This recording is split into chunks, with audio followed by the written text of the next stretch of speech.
Hello friends, welcome back to your channel world study. Friends, आज के session में हम लोग डिस्कस करने वाले हैं रसिया वांट्स इंडियन यूथ। मीन्स रसिया ने पेशकश की है भारतीय वर्कर्स की अपने यहाँ पर आने के लिए।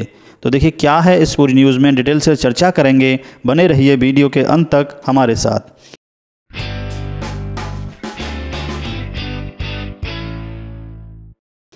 तो अब देखिए दुनिया भर के जो न्यूज़ आउटलेट्स हैं उन्होंने इस न्यूज़ को बड़ी प्रमुखता से पब्लिश किया है कि Russia's first deputy prime minister meets Narendra Modi to discuss trade and energy. जो डेक्कन क्रॉनिकल है उन्होंने इस न्यूज़ को इस तरह से पेश किया है, Modi meets Russian deputy prime minister to boost bilateral ties. देखिए अब भारत इस समय पर बहुत बड़ा मेजर कंट्री बन चुका है जो लोगों की डिमांड में बना हुआ है। इसके लिए जो रसिया के डिप्टी प्राइम मिनिस्टर हैं वो भारत आए हुए थे। तो हुआ क्या है, देखिए जब से इजराइल ने बहुत सारे इंडियन वर्कर्स को इंपोर्ट किया है और इजराइल इंडिया का ये जो एक एग्रीमेंट है बहुत ही सक्सेसफुल साबित हुआ है। दुनिया के बहुत सारे देश सेम चीज़ जो है रिपीट करना चाहते हैं, जिसमें अब रूस भी शामिल है। अभी हाल ही में हमने देखा कि रसिया के जो फर्स्ट डिप्टी प्राइम मिनिस्टर हैं वो भारत में आए। डिप्टी पीएम डेनिस मेंत्रोव जो कि इंडिया में वेलकम किया गया और प्राइम मिनिस्टर नरेंद्र मोदी जी से इनकी मुलाकात हुई। डॉक्टर एस जयशंकर से जो भारत के विदेश मंत्री हैं उनसे भी इनकी मुलाकात हुई और बहुत सारी जो महत्वपूर्ण घोषणाएं थीं वो भी हुई। आपको पता ही है कि डोनाल्ड ट्रंप के आने से भारत और यूएसए के फ्री ट्रेड एग्रीमेंट होने के चांसेस काफ़ी हद तक बढ़ गए हैं। रूस इस बात को लेकर काफ़ी हद तक अवेयर है और इसलिए अब रूस भी ओपनली कह रहा है कि हम कमिटमेंट करते हैं भारत के साथ कि जल्द ही भारत और रूस के बीच भी एक फ्री एग्रीमेंट जल्द ही भारत और रूस के बीच भी एक फ्री ट्रेड एग्रीमेंट होगा। और ये देखिए इसको इसलिए भी करना पड़ेगा क्योंकि भारत के विदेश मंत्री डॉक्टर एस जयशंकर ने ओपनली ये बात रशियन गवर्नमेंट के साथ शेयर करी कि देखिए urgent measures needed to reduce trade imbalance with Russia. कि उन्होंने जयशंकर प्रसाद ने ओपनली कहा है कि देखिए हमारे रिलेशंस बहुत अच्छे हैं, सब कुछ बहुत अच्छा चल रहा है, लेकिन मगर जो व्यापार घाटा है आपके और हमारे बीच में ये बहुत ज़्यादा है। तो देखिए व्यापार घाटा क्या होता है, जब एक कंट्री का इंपोर्ट ज़्यादा हो जाता है एक्सपोर्ट की बजाय तो इसको व्यापार घाटा कहा जाता है। तो दोनों ही देशों के बीच में जो एस जयशंकर हैं उन्होंने कहा है कि हमारा व्यापार घाटा बहुत ज़्यादा है।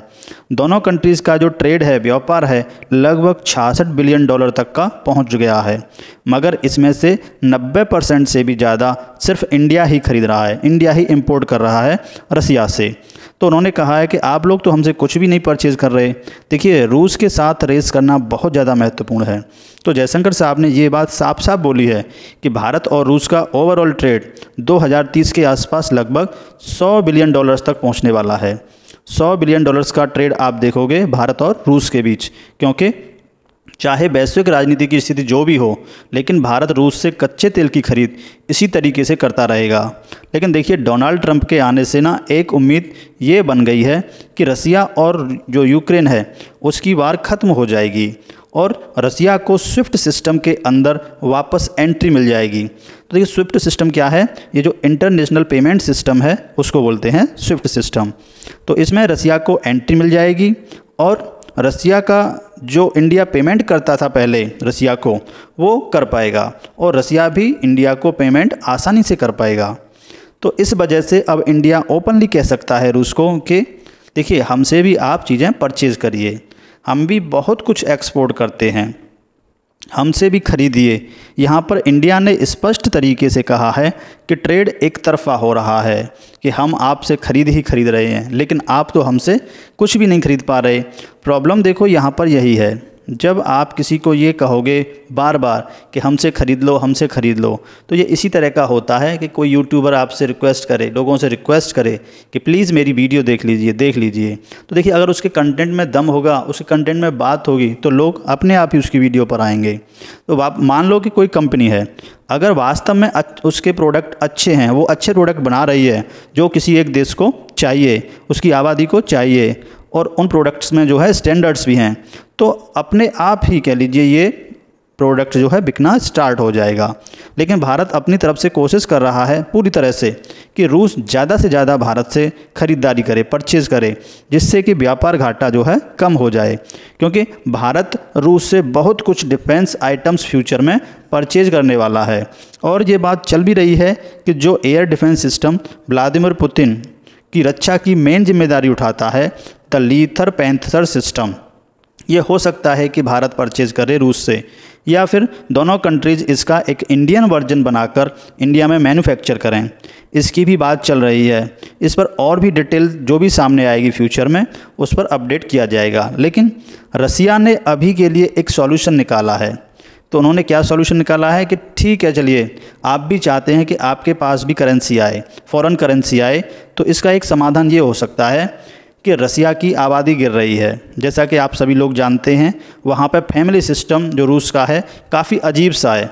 लोग शादियाँ ही नहीं करना चाहते, शादियाँ करते भी हैं तो डिवोर्स रेट बहुत ज़्यादा है रूस में, लोग बच्चे पैदा नहीं कर रहे हैं, और आबादी वहाँ पे इतनी तेज़ी से गिर रही है कि रूस को बहुत ज़्यादा वर्कर चाहिए।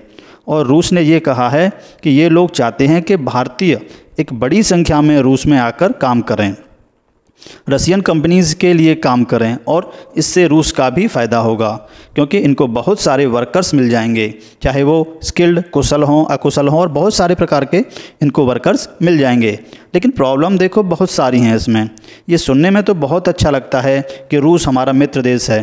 देखिए, जो व्लादिमीर पुतिन हैं वो हमको हमेशा कहते रहे हैं कि भारत एक ग्लोबल पावर है, और ये सब बढ़िया है। लेकिन ग्राउंड लेवल पर हम बात करें, ग्राउंड लेवल पर हम देखें तो बहुत प्रॉब्लम्स आएंगी इस चीज़ में। नंबर 1 प्रॉब्लम आने वाली है भाषा की, लैंग्वेज की, और इसलिए जो डिप्टी रशियन प्राइम मिनिस्टर हैं उन्होंने ये सुझाव दिया कि देखिए हम इस पर काम करेंगे। पहले जो इंडियंस भारत के लिए जाना चाहेंगे उनको ट्रेनिंग देंगे इंडिया में, और इसके लिए रसिया ट्रेनर्स आएंगे रूस से भारत को। जाहिर सी बात है भाषा की ट्रेनिंग देनी ही पड़ेगी, और भी कई प्रकार की स्किल्स हैं, रिक्वायरमेंट हैं, वो भी पूरी की जाएंगी। इसके बाद रूस में जाकर काम कर सकते हैं। वैसे एक बात और, रसिया की जो एवरेज इनकम आप देखोगे तो वो कुछ खास नहीं है, लेकिन आप विशेष रूप से मास्को देखें। देखिए मास्को अलग है बाकी रूस से, मैं कहूँगा बिल्कुल अलग, काफ़ी अलग इकोनॉमिक लेवल पर है। मास्को में लोग आराम से 1.5 से 2 लाख रुपए पर महीने का कमा लेते हैं। तो बहुत सारे इंडियंस के लिए जो अच्छी जॉब ढूंढ रहे हैं, जो पैसा सेव करना चाहते हैं, जो अपना कैरियर स्टार्ट करना चाहते हैं, शायद ये एक अच्छा ऑप्शन हो सकता है। लेकिन इसमें भी देखो बहुत प्रॉब्लम आने वाली है। क्या हो सकती है सबसे बड़ी प्रॉब्लम? जो रसिया का पेमेंट सिस्टम। अभी क्या है कि जो वीज़ा, मास्टर कार्ड, ये सब देखो रसिया में बिल्कुल नहीं चलते हैं। तो इंडियन बैंक्स ये रसिया के साथ कोई भी ट्रांजैक्शन भी नहीं करना चाहते। यहाँ तक देखो जो इंडियन टूरिस्ट हैं वो भी जब रसिया में जाते हैं तब इनको डॉलर्स यूज़ करने पड़ते हैं, बिल्कुल अनऑफिशियली डॉलर्स यूज़ करने पड़ते हैं इनको। डॉलर से वो रशियन करेंसी एक्सचेंज करते हैं वहाँ पे, और कैश में उनका यूज़ करना पड़ता है अपना पैसा, या फिर किसी रसियन बैंक में अकाउंट खोल के वो यूज़ करते हैं। तो बहुत ही ज़्यादा कॉम्प्लिकेटेड प्रोसेस है ये। जिस तरीके से एक इंडियन बस एक क्रेडिट कार्ड लेकर वियतनाम घूम के आ जाता है या फिर कोई और एशियन कंट्री में घूम के आ जाता है, सेम सिचुएशन आपको रसिया में नहीं मिलने वाली। तो वर्कर के साथ भी यही समस्या आएगी। वर्कर्स को तनख्वाह तो मिल जाएगी, पर रसिया में क्या होगा, वो रूबल्स लेकर इंडिया आएंगे, यहाँ पर बैंक्स उनसे कंप्लेन करेंगे कि कैसे ट्रांजैक्शन करें, क्योंकि रसिया जो है अभी स्विफ्ट का भाग नहीं है। स्विफ्ट वही जो इंटरनेशनल पेमेंट सिस्टम है। तो यह सारा जो प्लान है यह रियलिटी में तभी कन्वर्ट हो पाएगा जब रूस पर से जो स्विफ्ट के सैंक्शंस हैं वो हट जाएंगे, जो इंटरनेशनल ट्रांजैक्शन सिस्टम में रसिया वापस लौटेगा, भारतीय बैंक वापस कोऑपरेट कर पाएंगे रशियन बैंक्स के साथ, तभी हो पाएगा। नहीं तो आइडिया तो अच्छा है, लेकिन ग्राउंड रियलिटी में कुछ इसका प्रभाव आप देखोगे नहीं।